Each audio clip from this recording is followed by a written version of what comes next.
Greetings, Grandmaster Amon here, coming to you live. I think it's Wednesday morning uh, from modern Africa. Just another early morning, getting our day started, and I just wanted to come on and just talk about what goes on a regular day with me. Uh, as you know, the last couple of months I was just there was we were on holiday, so there was no schools, there was no business. Pretty much everybody was just out relaxing. But now things are picking up. People are back on the job. A lot of our schools, martial arts schools, people are coming back into the schools, and the instructors are asking for the paperwork, and you know that comes down to having meetings. And this year we want to try to double our membership, so we have to make a strategy for that, which is another meeting. And those meetings take place in Nairobi, and I'll be traveling to go to that meeting. And then the two other meetings for ASKL and Mr. Muhammad's 10-day trip coming, also coming in April. So there is a lot of things that are happening. Basically, I woke up this morning at I guess around 5:30, and just laid around in bed, did some leg lifts, and waited for some answer from the message from the ancestors. It didn't come, and so my kids went off to school. Everything is a routine. You know, all three of my kids are gone now. It's really weird. You have your youngest one, and she has to be around all the time in the house. Protected and everything. But then now all of a sudden she's just gone. We're always running around. Where's Zena? Zena. Like Amina. Now when you look in the houses, there is nothing. They're just gone to school. I look out the window as they're going to school in the morning, and they're not even looking back. I see they see their future in education, and they'll be doing that for another 18 years. I think it's 18 years. No, 12 years. I have to look at that and count up. So we try to. I like to look into the future every once in a while. Sometimes it's a bit depressing because you see how much money you're gonna have to pay, and you know, but it's just life. I mean, I remember when there was just little small kids, and we were just sitting around here. Okay, so is this thing not working?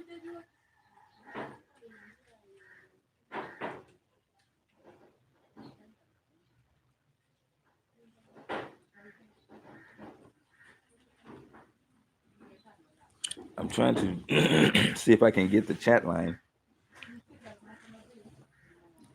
at the same time on two different devices.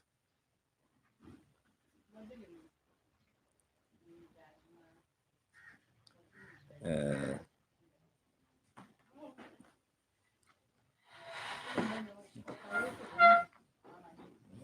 you know how it is. I can't find the show. Well, anyway, that's how it is. My son is here. He's now the resident cook in the morning. He's cooked some noodles. That's the whole noodle? You didn't want any? Uh, I need all of that. But we'll get ready to head out and go to the lab where I think today we'll be taking all of the tablets and marking them. Okay, good day. I can see some of the chats there. Okay, we'll try this with the chats like this. Gregory Wyatt, greetings. So some of you know I had not been feeling well over this holiday, and I kept losing energy. I don't know where it was coming from, and I'm just recovering now. Like I said, I'm doing exercises now, try to get my strength back. But it sure took every bit of strength. Me being a martial artist, I dig down deep for power, and now I dig down deep. There's no power, so it's a weird feeling. But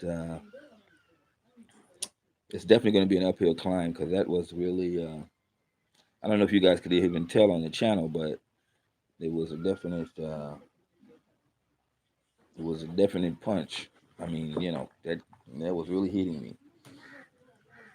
And then when I went to the doctor, they couldn't find anything. And you feel it, but nobody else can really see. So nobody's ever seen you sick, and then they wondering like, what's he doing? Is he joking? It ain't. It was no joke.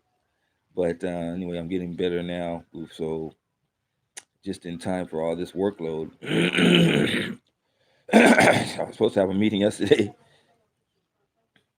and then the guy was like, come to the office," and I just went home. And then I texted when I got home. I'm like, I just didn't have the energy, and they said, "Okay, we understand."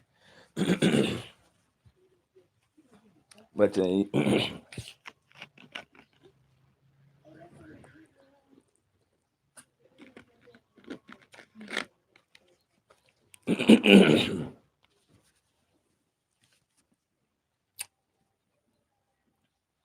yeah, so we'll probably be at the lab again today, the whole day, and then I have a new guy wants me to train him. The mother has brought her son. She's pretty wise. She realizes that she can't send a boy to a college. He has no even the typing skills.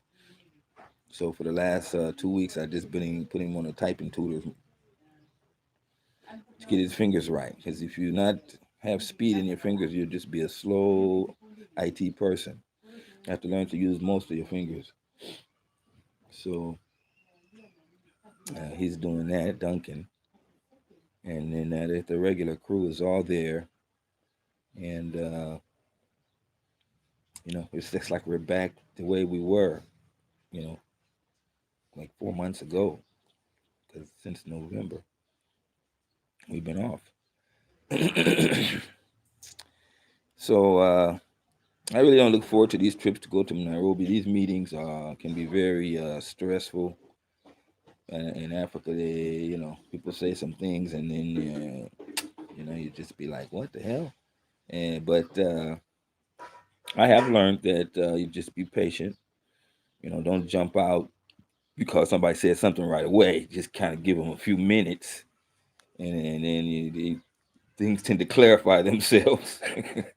And you know, you get an understanding of what they really meant if they didn't, because they might have said something they didn't really mean, or take time for people to come up and say, well, wait a minute, that doesn't work because of this and that. So I was controlling these meetings a long time ago for many years, and I'm really easy. It's easy for me to just jump up and take control of a meeting, but nowadays I try just to be in the background and try not to talk until it gets to be to the point where obviously these guys not seeing the obvious. Then I'll speak up. But most of the time, I'm very proud of the way uh, the black belts and everybody, all my guys, they run their things.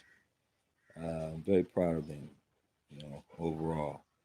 And I've seen the results of phenomenal work, not only in the KKF but in the other organization, which we were rivals for many years, and then I like to think today we're not rivals because I can talk to all of the leaders of that organization where we used to couldn't even talk. So we've had great get-togethers and meetings, and we're coming back together. All of these suspicions and everything are really like dying out, and that's a wonderful thing. So I have talked to him on many occasions, guys from the different other organizations, and I go back to the chairman, and he's running KKF, and I'm like, oh, we're gonna do this and that. And he's like, what? How can they do that? We can't let them know. We can't let them do that. And I'm like, oh man, he's still kind of in the mindset that it's and rightfully so. That I mean, that's his job as chairman to protect the organization and then watch out for other organizations that come out there and take advantage, take some of our take some of our profits somehow, or but that's rare, and it is so much more enjoyable for everybody to just get along. And when I can go to one of their schools and sit down and relax and not be feeling like the enemy is in the house. So uh, I look forward for that kind of relaxation. And when I go to Nairobi, you know, you have to make a lot of phone calls, and some of these phone calls you get rejected, or they gonna go the way you want, and you just have to deal with it and just let it roll off your back. But they have to be made. You have to call people. You have to talk to them. So after this weekend, we should be busy with a lot of mandates and things that we should supposed to do coming into February, where February is like one of the first full months where work is at a full pace. Not only in the martial art organizations, but in the sport karate league and in other areas also. So we have to be ready for that. S man, how are you, man? What was that? Saboni Juni. And Felicia, greetings from New York. Hi, how's the weather in New York? Eh? We're just having really great weather here. It's a little hazy, cloudy, but that's good. No, sun's not shining through. Just perfect weather. You know, that's why I say blacks just don't know how much they're being fooled in in the U.S. is they be in that freezing ass weather, and then they telling you that that's where you belong. You know, it's not where you belong. You have a homeland that got beautiful weather all year round. So you need to try to get over here and see where they took you from and why your ancestors fought so hard to go back. you know, and we have to look at the overall entire picture of our situation and realize that you as black people in the United States, you have a choice. Nobody else really has a choice the way you have a choice. You have so many great choices. You can leave. You see, white people can't leave the United States. Where they gonna go and who they gonna say that they with? You know, you know, and Mexicans can't leave. Where they gonna go? Some of them believe they tied with the Spaniards, and that the Spaniards never were bad people, and that's just not true. And you know, we have to, you know, put everything in perspective. Get past all of the propaganda and the nonsense. I was talking to a brother yesterday, called me. So a lot of you are calling me. I appreciate the calls. You're listening to the shows and everything. That's nice, and you feel like you want to make that trip. I want to discuss on that too. But the brother called me and told me that there was a flood that killed 50 people here in Kenya, And he was asking me, what about that? And I was like, man, there's not a day you don't turn on the news where somebody dies from that weather in the United States. There's a wizard. There's blizzards. There's no blizzards in Africa. You know, dust storms. There's no real dust storms in Africa. Nothing like major force. Uh, I said blizzard, didn't I? But you know, snowstorms that you know this basically freeze a whole county. We don't have that here. So where you might have saw some fake story, like when the flood came, somebody was standing there, some white man with a microphone was standing there counting. They go 1, 2, 3, 4, 50, exactly. People was swept away. You know, they just make up these numbers, and actually, you know, you can't go by those numbers. You know, the news can lie to you, so they can just put the number that they think that will get your attention. 50 is a good number, you know. So you're sitting there imagining 50 Africans sitting in the poor country, and then all of a sudden,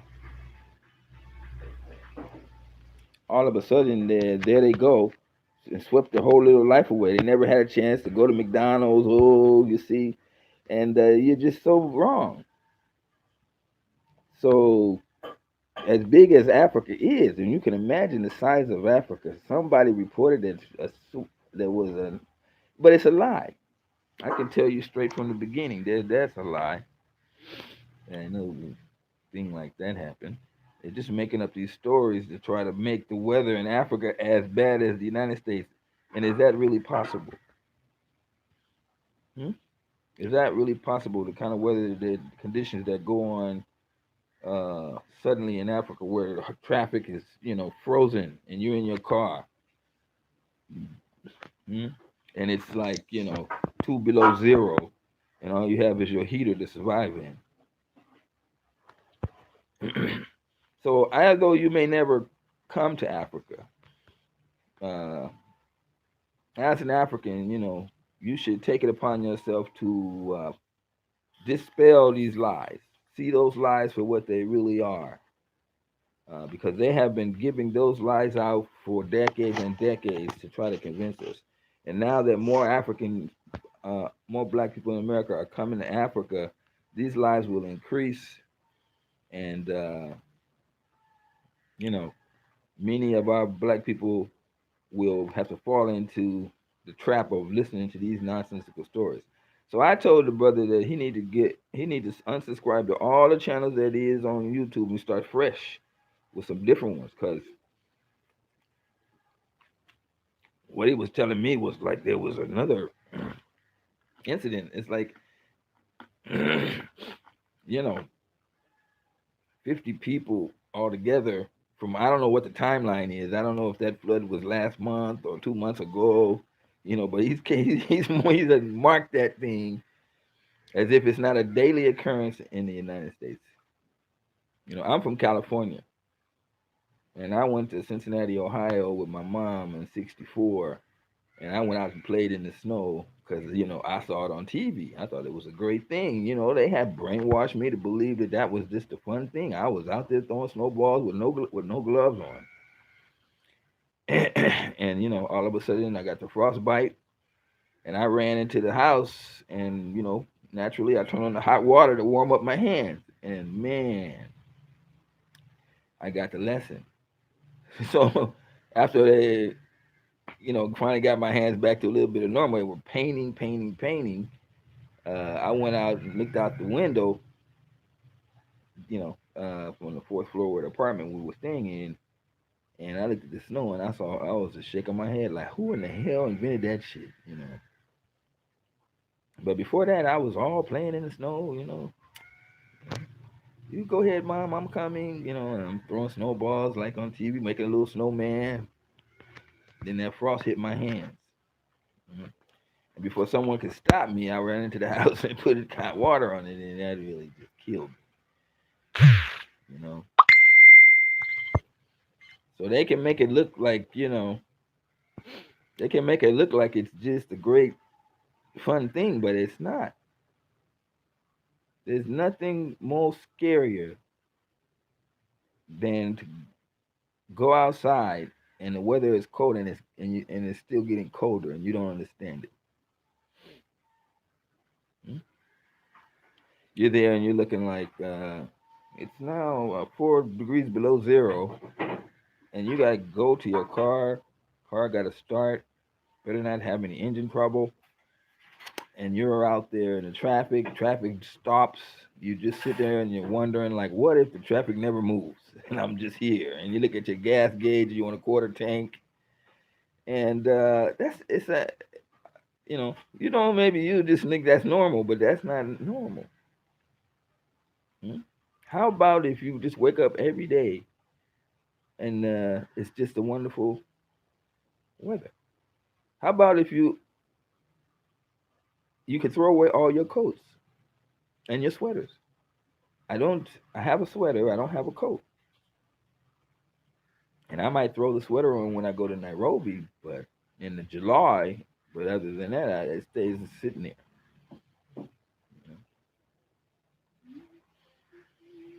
So you can see why there are a lot of white people that come to Kenya and this holiday for come to Kenya for holiday every year. But nowadays they can't come because white people don't have money. So we have to kind of look at all of that. We have really been brainwashed from year after year after year. Okay, my neighbors here. So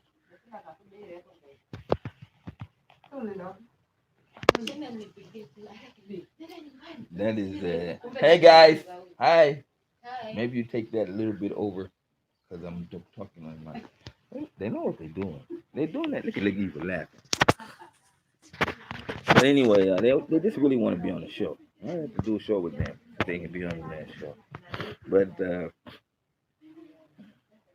we really have to be vigilant about when they start talking about um, something bad that happened in Kenya, and then like trying to compare, like that's why I shouldn't go there.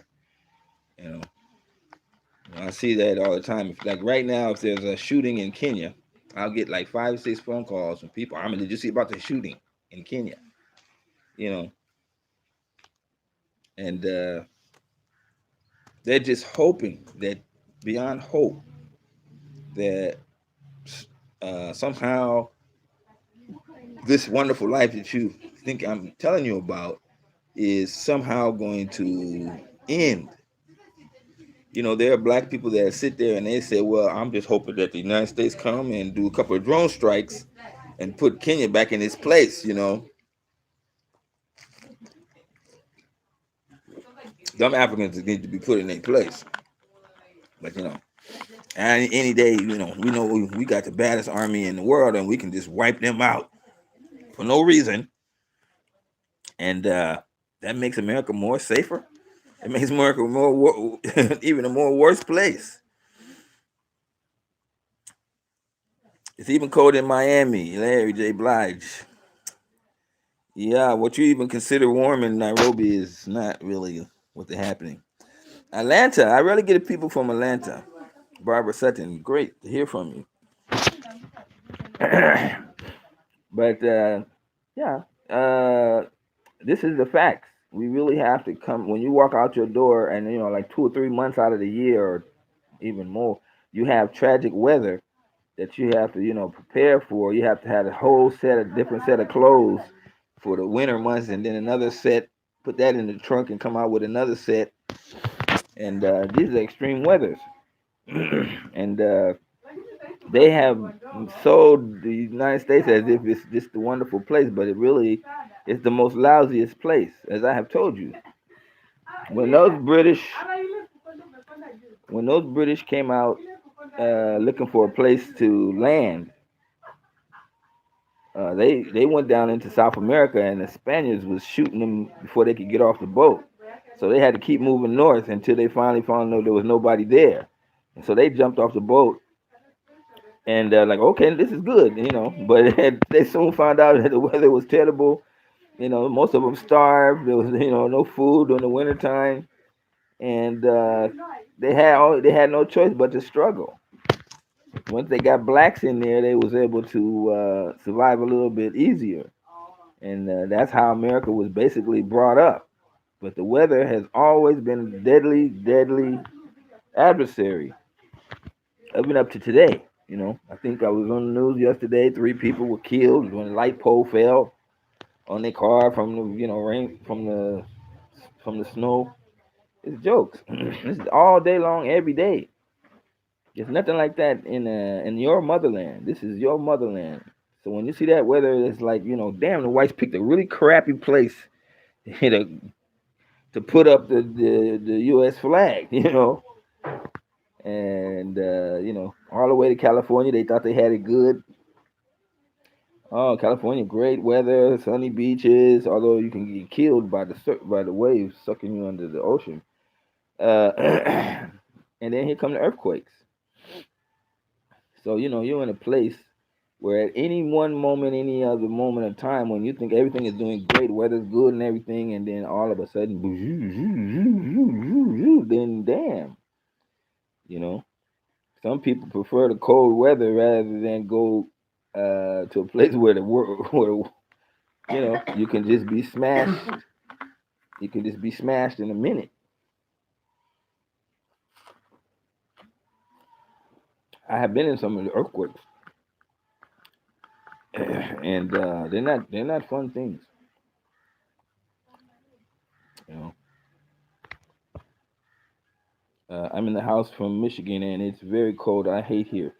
Yeah, well, I can't wait to move back home. Yeah, I agree. I think I'm trying to make you guys see the point where they're trying to make it. They're trying to downplay it, and that's not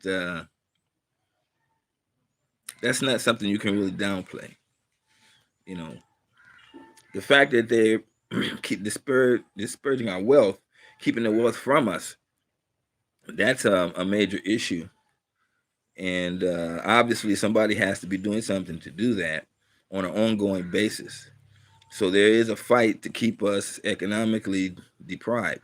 Definitely, without a doubt, looking at the whole situation, you don't just have, oh, he's black and he's only making his wealth disparity is only $8 compared to a white, which is $247. Somebody's doing something. And you just can't go running around looking for jobs and then see like that. You can see it. You really can't see it. Of course, they're not going to put out signs like blacks. When you come here, you'll be getting the cheapest jobs, the cheapest rate.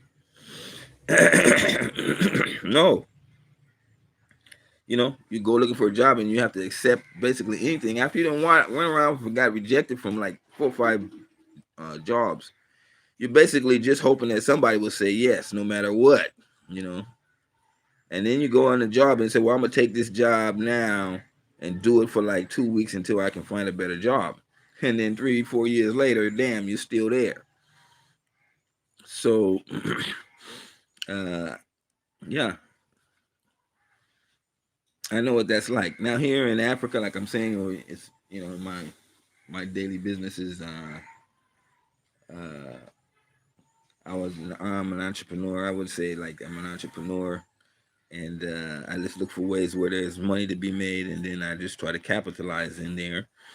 And a lot of it has to do with marketing. Now, marketing is something that was taken for granted for a long time. I can come up with an idea that can make money, and then I would sell it to somebody. But I was selling it to somebody who knew me and respected me and trusted me. And those people knew me, respected me, and they would give me a chance.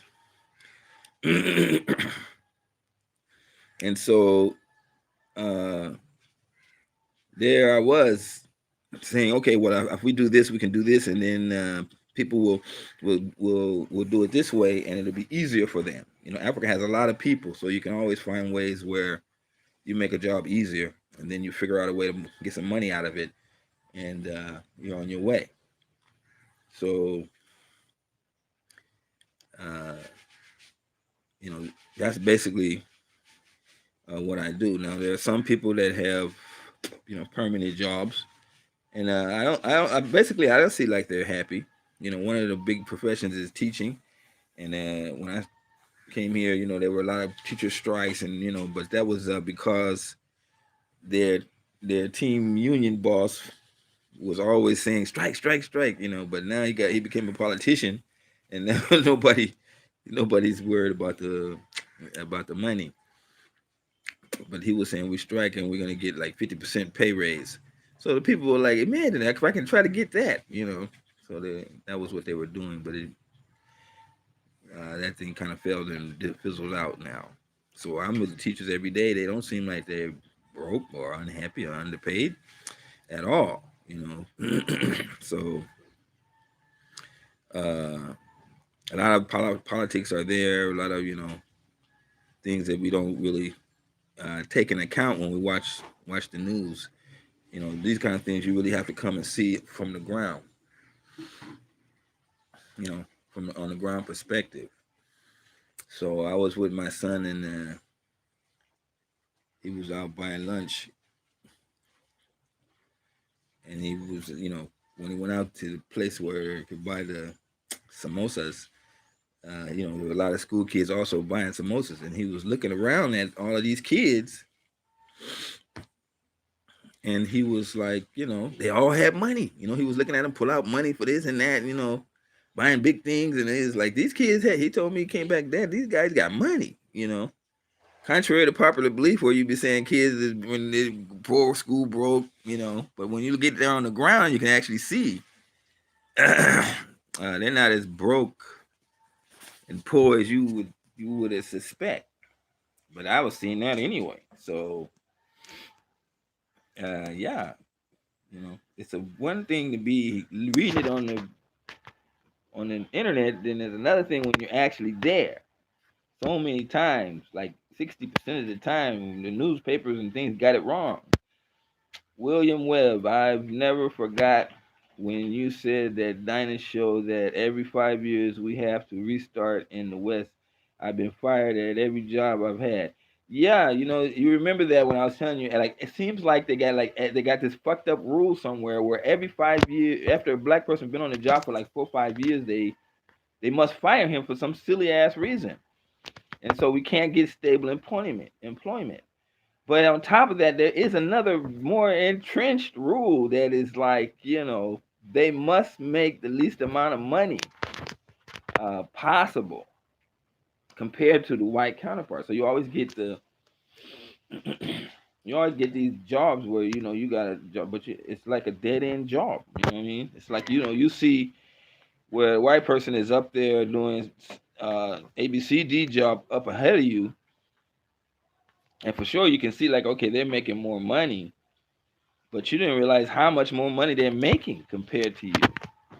They always keep that shit a secret. So you're here, you're making like, $18 an hour, and somehow you get a hold of the payroll slips, and you look at the white guy up above you, and that motherfucker's making $25 an hour. Like, goddamn. And then what can you do? You can't get out of complain. You're not supposed to look at that paper anyway.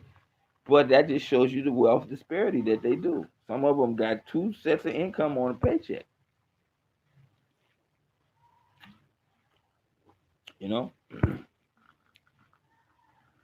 Now I'm not saying all white people are ahead of us, but when they start talking about white privilege, that stuff goes a bit far. And let's face it. I mean, let's not deny ourselves. Let's not fool ourselves now. This is an issue of black and white. America is an issue of black and white. It's us and it's them. Now, wherever I live, I want to be taken care of. I want to have certain rights and freedoms. I want to be able to take care of my family. I want to be able to have the freedom of movement, go where I want to go. I don't want to have police harassment. And so when you do the comparison, I mean, it seems like the Africans just said, yeah, there's no police harassment. There's no, you know, restriction on where I can go and, areas I can venture into. You know what I mean? And There's nowhere a government's gonna come and tell me if you whoop your kids, we're gonna take them from you. You know, I'm like, how are you just gonna walk into my house and then say, did you hit your kid on the butt with a stick? And I say yes. She turned on the gas, and I told her don't do that, and she turned the gas and left it on. We almost blew up the house. No matter for that, you're under arrest, or I go to court, or I go somewhere with my kid to school or somewhere, and I'm sitting outside. My kid ain't been called to the principal's office for whatever. They gonna call me down there. I'm sitting there with my kid, my son, and he done did some bad things, and then he turns around and looks at me and told me that the social worker said, "Dad, you can't whoop me. If you whoop me, I can report you." You know, it's like, am I in a country or where am I? You know, who gonna give me? Who gonna tell? Where? How can I be a father? I can't raise my kid. The government tells me you can't do this and you can't do that, and if you do this, and they always got those kind of wonderful side rules that you didn't get. They're not telling you about. Then you break one of them, and then they, oh, by the way, Section C says that if it's your third time disciplining your kid and you're in caught, then the kids can be permanently taken from you. Oh, they didn't mention that. She told me that in the first place. I had a 3-strike rule. Wow. You know. So Andrew Berry, yeah, if you have a passport, you can open a bank account in any country. But that is this is the reality that we just have to accept. At least we thought we had to accept until now we come to the realization that we have a choice. They made it seem like we didn't have a choice because they told us that Africa was a bad place. And for sure, these brothers are drawing the line in the sand. And to Creek Nasheed even wrote the line is drawing the line in the sand. So basically, what they're gonna have to do, and after I watched the show, Nasheed's show, I was seeing where he had not a lot of information on how to attack Africa. But I'm sure he's going to have to sit down and analyze the whole African thing and come up with a bunch of reasons why Africa should not be your choice. Stay in America should be.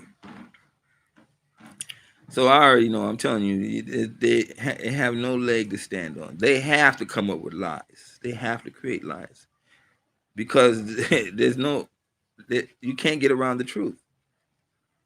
So I look forward to them coming up with saying news articles. 2 blacks in Africa were found homeless, laying on the ground, starving to death in Ghana because there was no opportunities, and they'll be using that to say, if you go to Africa, this is what your fate is, and possibly some of the things that they say can be true because a lot of us go there. We try to be independent from one another, which we have this very bad problem, and you can fall into certain circumstances. So I'm saying that to say that now that I've seen a lot of brothers that come here, an increased number this last month, and I find that everybody's really basically independent of each other. And there's nowhere we get down together and sit down and create a corporate thing. Everybody wants to still try to pretend like they got it going on. So they got their African woman that's sitting there, and they think like they can handle the situation from basically like that. They get their check every month. They just be cool. Well,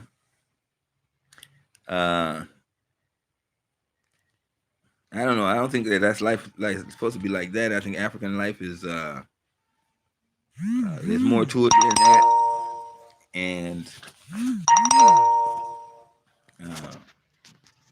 we do need to uh, get together and oh, that's beetroot juice. Oh man, I'm drinking that. Uh,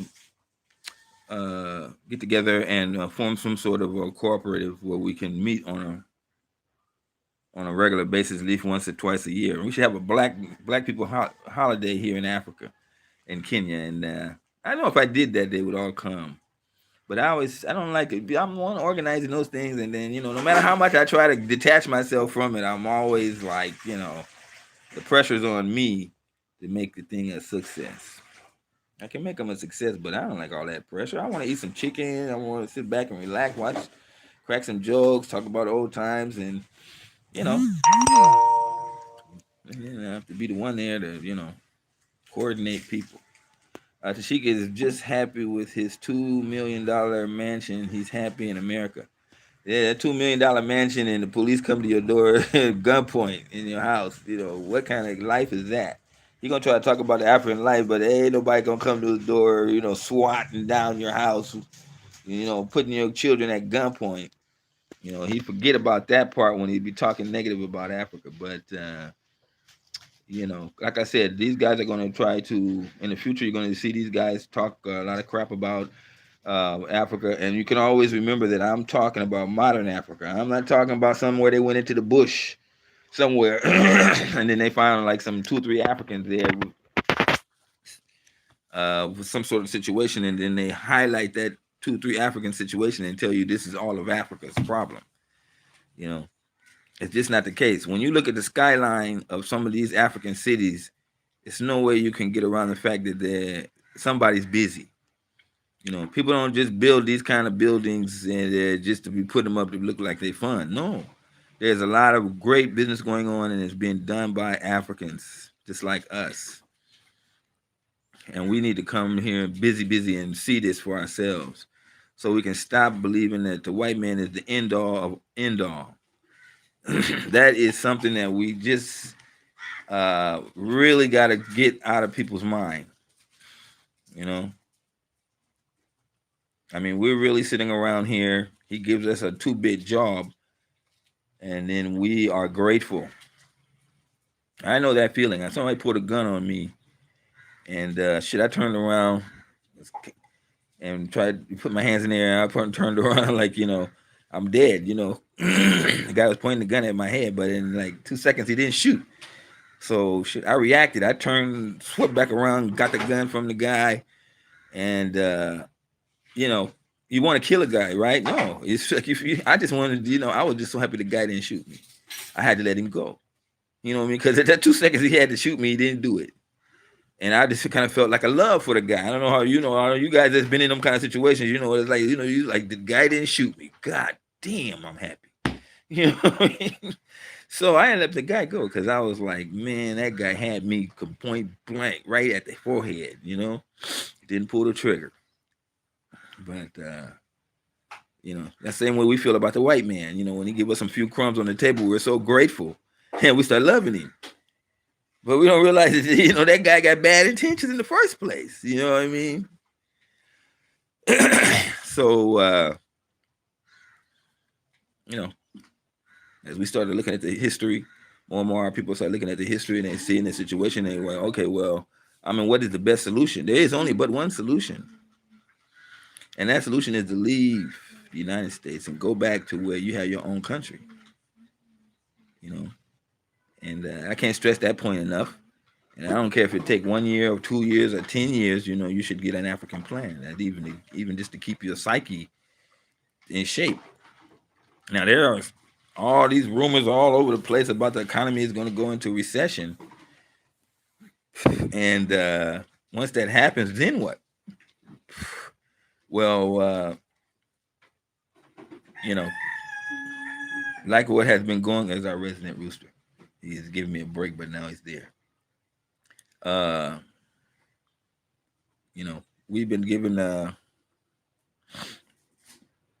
an opportunity to leave the United States, but once the recession hits, it's going to be a very difficult thing. So People should be looking at taking an account for that. And when we start talking about Africa, once the recession hit, it's going to be it's going to be a big it's going to be a whole new situation. So some of you were there for the 2008 crisis, where it really just hit like homeowners. Well, this one will be a lot different.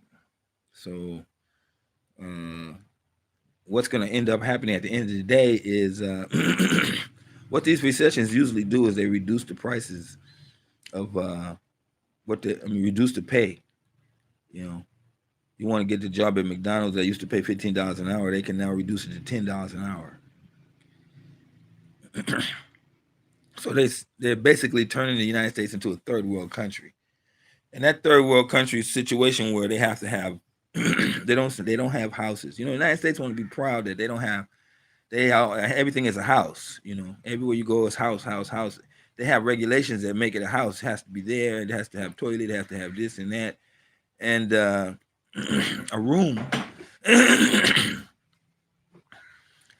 Building a room goes against a lot of these regulations, and then it would make us look like a third world country. So they try to avoid that at all costs.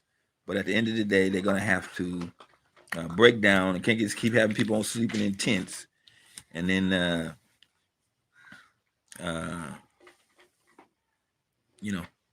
going to have to try to get decent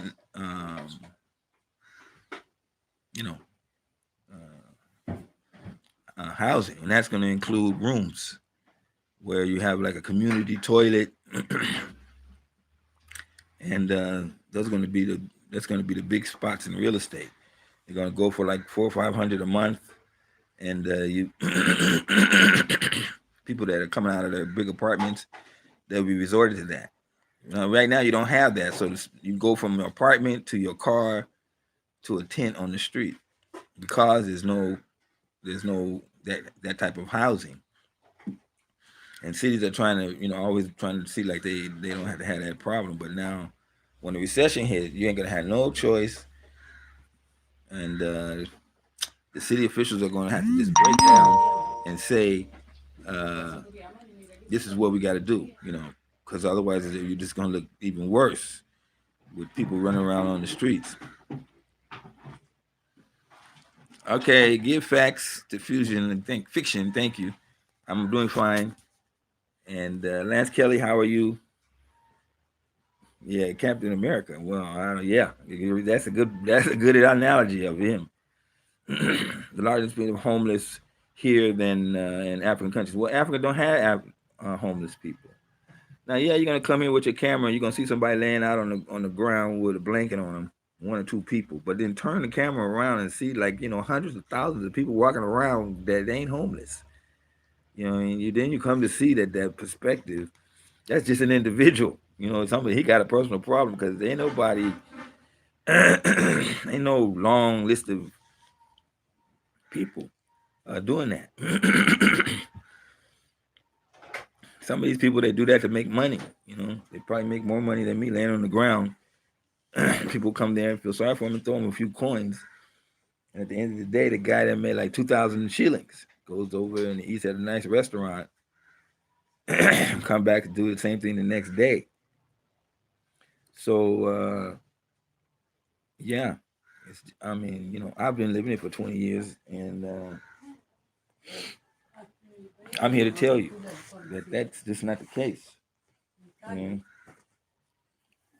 We've been having this problem in the United States for many decades,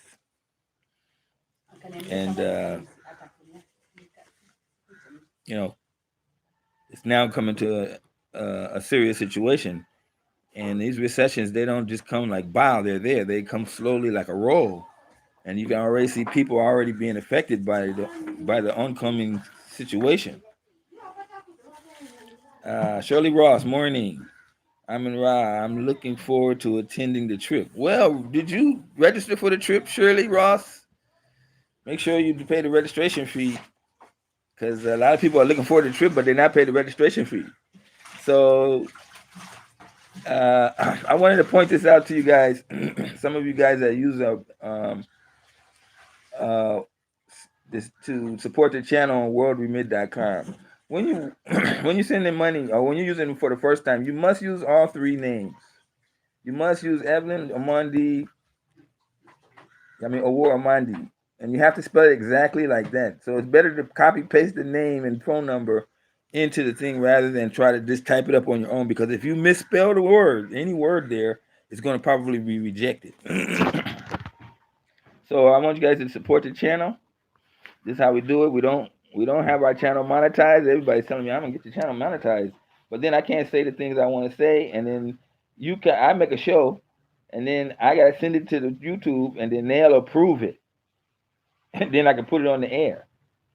You know, imagine what you don't see behind the line when you send super chat. 30, you send $100 super chat, $30 of that money go to YouTube. So they happy to just sit there and do nothing and take 30% of your money that you sent to the person that you're super chatting. So we try to avoid all of that on this channel. We've been doing that for a long time. People are now seeing that that thing is a rip off. when you send a support through this method, the money goes right out of America into Africa. And I've told you they're not going to let us keep on doing this. So now they're really being strict on the name and everything. So when you put in, you have to put all three names. So when you send support, so the first time you do it, it may be difficult, but after that, it's easy, very easy. And we need your continued support to keep the channel going. Duran Tate, thank you. I think I got a super chat from an Ali. I can't see the name. I think it was Ali Muhammad. I'm not sure. I'm gonna put you in the comment section, and I appreciate that. He supported the channel after the show was over, and that's what I'm talking about. Some of you will come and see the show late, and then you say, "Oh, well, I don't have to. I was too late, so I won't support the channel." Others like Brian O'Galley and Ashley Loren, you guys are wonderful for supporting the channel. These are my regulars. I see you guys on the other chats, but it's all good. You guys go and try to compare information, and I challenge you to go compare what I'm telling you. Thank you, Shirley Ross. And I don't know if I have shot myself in the foot by saying that Africa is the only solution. You know what I mean? So after that, what else is there to talk about? Africa is the only solution. So now you have to decide on whether you're going to go to Africa or not. But we have to. One of the main things that we need to do is stay away from the propaganda. I said many times that the black man's greatest enemy is the Western mass media. We are using the internet to try to educate us, and they know this. So they're sitting there making up websites, knowing that you're going to be reading that website. So they word it perfectly for you to read it and make it look like it's authentic. And then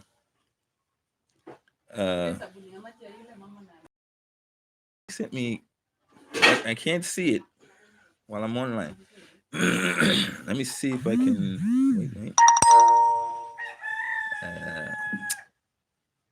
Let me see if I can get the name.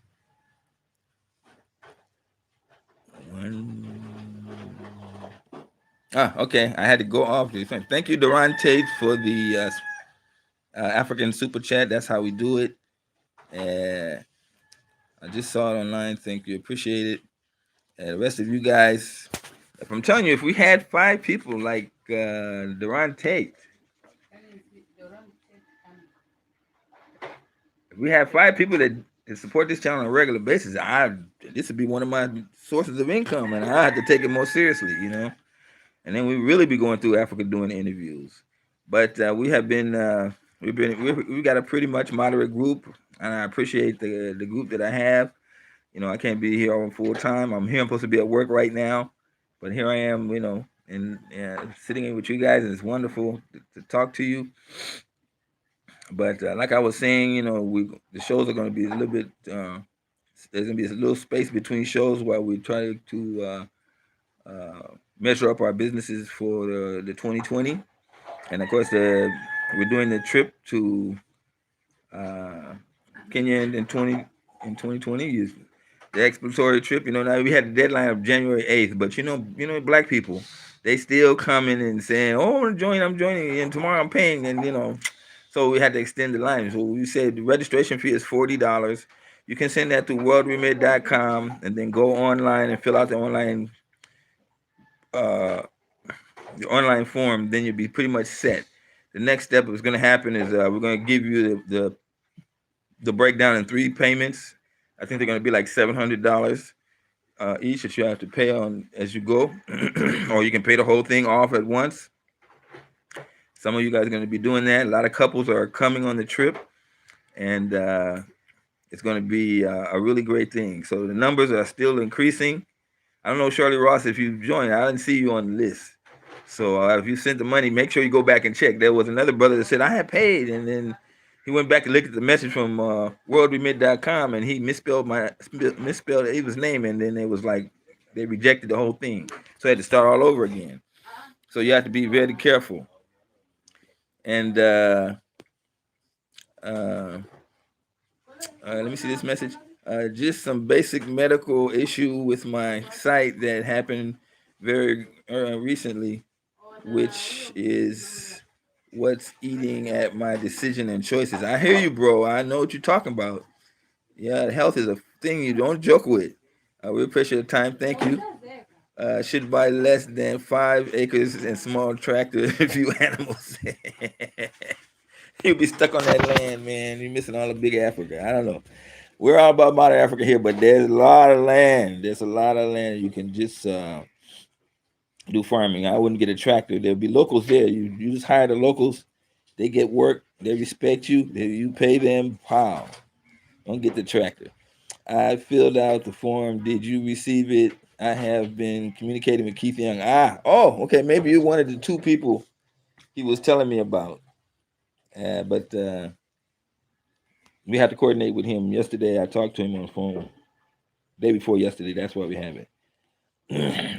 You cashed after him. Okay, yeah, I think he may have mentioned that to me. So let me just check. Great to have you on the trip. If you filled out the online form, then definitely we'll be moving towards then. So don't worry. Something like this, it takes a lot of organization. Dealing with black folks and money is a very serious situation. So I'm used, but at the same time, it can be a bit stressful. So just bear with us as we organize it and get everything straight. But it's going to be a wonderful trip. I'm trying to really give us the greatest hotel experience because that's where they're going to really judge us. Other people are watching this trip. They want to see. So the hotel that you stay in, that's where they're going to go. Now, some of you have heard about the trip that Phil Scott's group, not Phil Scott's group, but there's a group that's working with Phil Scott. They're doing a great trip that's $6,000. Ours is only $19.99 at this time, and they want to say like, okay, where are they going to stay? But on that trip for $6,000, they're staying at the most expensive hotel in Nairobi. So it's like when you see the hotel, yeah. So when you go there, you see the hotel, you're very impressed. But that's your money, But for the majority of us who don't have a lot of money, you much rather have a decent room that's nice and clean and comfortable. That costs like half of that, where you could use that money for other things in your trip. Even maybe you want to stay another 2 or 3 extra days, you can. But if you staying in them, you might fancy. See, the problem is that if you go to the most fanciest hotels, you're just gonna see white people. You know what I mean? And I want to avoid that. I don't want us to be coming there and then we're in a hotel and then there, you get the desk and then there's a white person standing next to you. It freaks you out. So I want it to be a great experience for us. So I'm trying to make that happen, and then now I get the pressure from these guys that are waiting to see what kind of hotel are you in. How you gonna have a trip for $19.99? That's not gonna work. That can't work. That ain't gonna ever work. You're dripping these. There's no such a thing as a trip for $19.99. How? You see? And they just don't know me. You know what I'm saying? I'm on the ground here. These people are coming from the U.S. They doing all that shit online. I'm here walking into the hotel rooms myself. So there's a lot of hotels that do great business in Kenya that don't put themselves on the internet. But anyway, they're putting the pressure on me, which is good, to come up with a really nice hotel standard so I can like, where are you staying? We're staying at the Hilton. Oh, you see, now they have to keep their mouth quiet. So that's just the competitor in me. But you know, we'll see at the end of the day. But they're saying that they're gonna fly to Mombasa, not take the train. Like the train is like a bad thing, and we're taking the train, and people are going first class to Mombasa, and you know, you can take like 100 pictures from the train to see all the beautiful wildlife and see the African skyline. You can't do that from the plane. You know what I mean? You get in the plane, you don't took like one picture of you in the chair. That's it. Then you get in Mombasa, then you're in Mombasa. But now you can go through so many different counties on the train and see so many people. Just the average Kenyan, the way they live on the streets. You know what I mean? Not on the streets, but in the countries. So I hope that we don't get so many 6,000 shilling minded people want the 6,000 trip for 1999. No, it won't be like that. So get that out your mind before you start. Don't come in with like high expectations. Get that out your mind before you start. I'll be there to put you in your place immediately. It's 1999, not 1999, and then you get like all the amenities. So let's get that straight. But I don't see that in my group. I see the people in our group are just as excited about traveling, and you know we're gonna have a wonderful time. You can still get on board $40 to worldremit.com in the same format here, or you can talk to Keith Young in the U.S. and he can also help you. And like I said, next month we're going to be starting out. We've already got the bank account and everything for the money transfer for all the things that's dealing with the trip. We will be uh, giving out that information very soon. But look at the time. I'm gonna have to get off here. I have to go start my day. Unfortunately, I do have to work, and like I said, we probably gonna have a little space between shows because of the situation. I'll be traveling in Nairobi. Definitely, I'll be doing a show in Nairobi. I'm supposed to hook up with Kevin Tucker there, and I'll try to do a live show from one of the meetings, so you guys can kind of see inside the deep area of what goes on in Kenyan business. But until we meet again, this is Grandmaster Amin Ra saying peace. Did it work? Did it click?